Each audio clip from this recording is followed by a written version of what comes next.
लोकसभा चुनाव के दौरान महाविकास अघाड़ी गठबंधन को मुंबई में खास तौर से मुस्लिम वोटों का फायदा पहुंचा। बीजेपी ने इसे वोट जिहाद का नाम भी दिया, लेकिन विधानसभा चुनाव के कैंडिडेट सूची में मुस्लिम उम्मीदवारों के चयन में कंजूसी दिखती है। समुदाय में नाराजगी है। शरद पवार गुट एनसीपी नेता कह रहे हैं कि इससे एमवीए को नुकसान पहुंच सकता है। सवाल उठता है कि मुस्लिम कार्ड खेलने वाली पार्टी ने मुस्लिम उम्मीदवार चुनने में कंजूसी क्यों दिखाई। सवाल उठ रहे हैं कि जिस मुंबई शहर में मुस्लिम आबादी लगभग 20% है, लगभग 10 सीटों पर मुस्लिम आबादी 25% है या उससे ऊपर है, फिर भी प्रमुख पार्टियों की उम्मीदवार सूची में मुसलमानों की संख्या 1 से 4 तक ही सीमित क्यों है।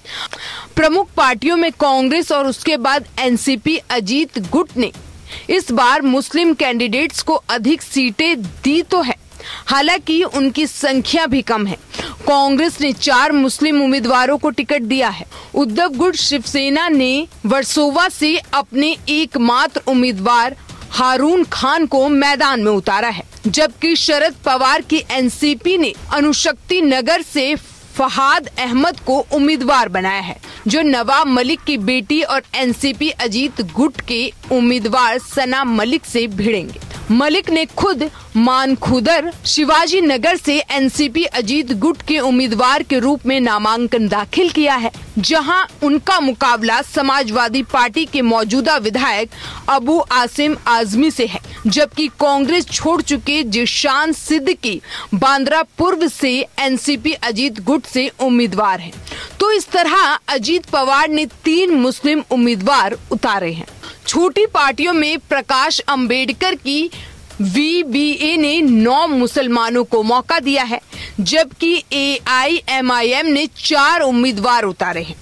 टिकट बंटवारे की प्रक्रिया और उम्मीदवार चयन के बाद अल्पसंख्यक समुदाय के प्रमुख सदस्यों ने असंतोष व्यक्त किया है। मुस्लिम एक्टिविस्ट और समाज सेवी जायद खान ने कहा कि उद्धव ठाकरे से ये उम्मीद नहीं थी, हमसे वोट बटोरे, लेकिन जब हमारे प्रतिनिधित्व के लिए कैंडिडेट चुनने की बारी आई तो ना के बराबर धोखा है ये। वास्तव में पिछले 2 दशकों में चुने गए मुस्लिम विधायकों की संख्या 1 अंक में ही रही है।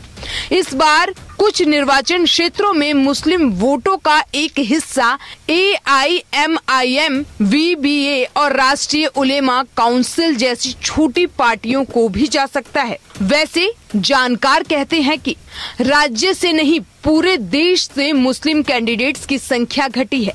लोकसभा चुनाव के दौरान राज्य के विभिन्न हिस्सों में अल्पसंख्यक वोट बड़े पैमाने पर एमवीए के पक्ष में एकजुट हो गए थे।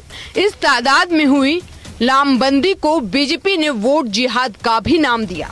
देखते हैं कम मुस्लिम कैंडिडेट्स का चुनावी मैदान में उतारा जाना कितना और किस दल पर असर दिखाता है।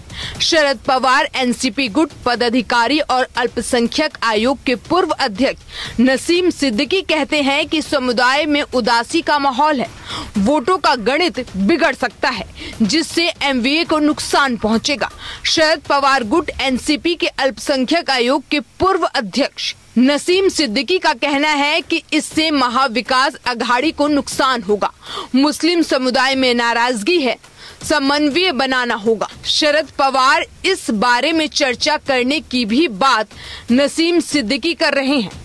उनका कहना है कि मुस्लिम समुदाय में ऐसा लगता है कि निराशा की भावना घर कर गई है, क्योंकि समुदाय के उम्मीदवारों की संख्या अपेक्षा से काफी कम है। इसका महाविकास अघाड़ी को नुकसान पहुंच सकता है।